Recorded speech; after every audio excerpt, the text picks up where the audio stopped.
Olá, você está assistindo Mulheres de Negócios. Hoje, ao meu lado, Josiana Pereira falando sobre aconselhamento profissional. Josiana, em que casos a gente pode utilizar o mentoring? Conta pra gente. Dentro de uma escola, por exemplo, dentro de uma escola. Eu posso utilizar ou só dentro de uma organização? Não, o processo de mentoria ele pode ser utilizado em qualquer tipo de organização. Numa escola também.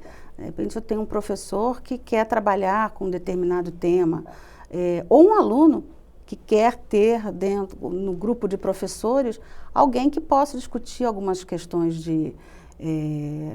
não só de interesse pelo assunto de uma matéria, ou quem está, né, agora no nível médio, no ensino médio, que alternativa? Como é que foi o processo de escolha daquele professor? Que muitas vezes os professores também têm outras atividades fora, né? Então, isso também pode acontecer dentro de uma escola, né? E é bem difícil hoje em dia, as pessoas correm tanto e acabam esquecendo esse lado de se programar e de entender aonde querem chegar, né? Até onde, peraí, o que eu quero na minha carreira profissional? Exato. E a mulher ainda mais ainda, Exato. né? Mais complicado ainda. Bom, como é que surgiu essa história de aconselhamento profissional dentro das organizações, do mentoring em especial? Nos Estados Unidos, a figura do mentor já é uma figura bem comum e geralmente um executivo que atingiu uma senioridade. Perfeito. Como é que isso chegou até o Brasil e chegou até as mulheres? Essa questão de como é que eu faço, sem ser treinamento, de desenvolver homens e mulheres. Essas organizações, geralmente que tiveram as globais ou as multinacionais, acabaram acelerando e trazendo, né, essa experiência também dos Estados Unidos, da Europa, etc. Então, muitos profissionais que chegavam a uma posição mais sênior e ela, bom, o que eu posso fazer? Então, essa matriz dava ideia. Aí elas fizeram mentoring. Vou fazer o mentoring. Vou fazer o mentoring. Então, a gente já tem, eu acho que mentoria tem sido falada até muito mais nos últimos, talvez, 5 anos, com mais intensidade, né? E o coaching um pouco mais. E é uma ação, sem dúvida nenhuma, para como é que eu trato questões específicas que têm um contexto que é da mulher. Tem curso para mentor? Tem um curso para mentor? Ou não? Eu sei que coaching existe curso, tem formação específica para isso. Como é que fica essa questão? A mentoria, ela é uma ação também de preparação para o mentor. Por que ele está aceitando ser mentor? Né? O que ele entende que vai ser o aprendizado dele?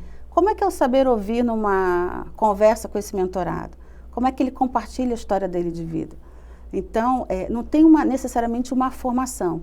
Tem uma empresa, por exemplo, uma organização que quer preparar um grupo de mentores e ela pode definir com um programa o que vai ser necessário, considerando a cultura da minha empresa, como é que eu preparo esse mentor para manter as reuniões, sejam por Skype, presenciais. Então, isso não tem um curso, uma formação. É muito da experiência desse mentor e o interesse dele de compartilhar. Né? Muito bem, Josiana. E tem diferença nesse aconselhamento profissional entre as mulheres e homens? Mesmo sendo o mentoring ou o coaching, tem uma diferença quando o meu mentorado é uma mulher? Eu vou repetir, eu vou reformular a minha pergunta. A mulher, ela ouve mais ou ouve menos? Como é que funciona isso?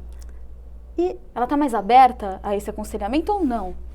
Olha, eu te digo que hoje eu diria que já é bastante comum as mulheres por estarem mais em posição também de gestão, isso não tem muita diferença. Acho que homens e mulheres, ainda bem, graças a Deus, a gente tem uma maturidade, uma discussão maior para que homens e mulheres façam esse papel de uma forma mais natural. Porque sempre tem que ter um interesse. Se não tiver interesse em participar disso, tanto o homem como a mulher, ele não vai escutar, ele não vai ouvir, ele não vai se disponibilizar para o outro. Então, a gente fala, né, da mulher tem mais intuição, o homem é mais prático. Por isso que quando você quer mentoria, quem é a melhor pessoa para te acompanhar? Pode ser um homem, pode ser uma mulher que queira, alguém mais prático, né, para poder conversar com ela. Vai de perfil. Vai de perfil, perfeito. Josiana, existe alguma pesquisa que diz que a mulher usa mais esse aconselhamento profissional do que o homem? O mentoring ou o coaching? Existe esse tipo de pesquisa? Eu estou te perguntando isso pelo seguinte, a mulher chegando a esses cargos gerenciais e tudo mais, ela às vezes se sente um pouco mais insegura e faz uso mais dessa técnica ou não? O que você tem enxergado?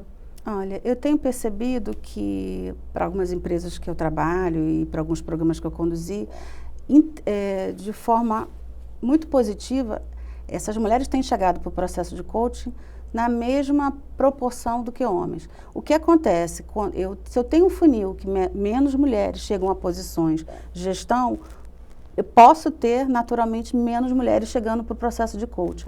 Mas em termos de proporção, essa não muda. Né? Que bom. Muito bom. Muito bom. Muito bem, mulheres. Josiana, você tem algum case de sucesso para contar pra gente? De mentoria, coaching? Mentoria. Ou se você preferir, de coaching também. Também. Posso citar de um caso de coaching de uma executiva mulher, né, aproveitando, uma profissional mulher que ela tinha um interesse em crescer, uma pessoa super inteligente e tinha vontade de ir para o exterior, mudar de estado. Só que em algum momento da vida dela, ela se deparou com isso, né? Com uma maternidade. E aí, como é que eu conto, né, para o meu gestor que eu não estou tão certa se eu quero me expatriar, né? E como contar isso, né? E como escolher. E aí foi um processo de conversar com esse gestor separadamente, né? Ter uma confidencialidade nisso e conversar com a sua mulher. Preparar essa mulher. Como você pode contar o que você quer? Né? Como é que você pode se preparar para contar isso? O que você continua entregando, agregando para a empresa, se você for ou não para o exterior? O teu interesse nessa organização. E aí, obviamente, teve também uma preparação desse gestor para ele escutar um pouquinho. Dar a primeira oportunidade de você escutar e facilitar essa conversa entre eles, né? E eu falo que eu digo que é um caso de sucesso porque o objetivo era como é que ela se preparava para ter essa conversa. E ela teve essa conversa e ela conseguiu conciliar vida pessoal e profissional, né? Sem contar detalhes, olha, obviamente. Que sensacional. Então é muito emocionante quando a gente pode acompanhar e participar disso, né? Muito bem. Obrigada, Josiana. Bom, na próxima edição a gente vai continuar falando sobre aconselhamento profissional e eu aguardo vocês lá, ok? Tchau.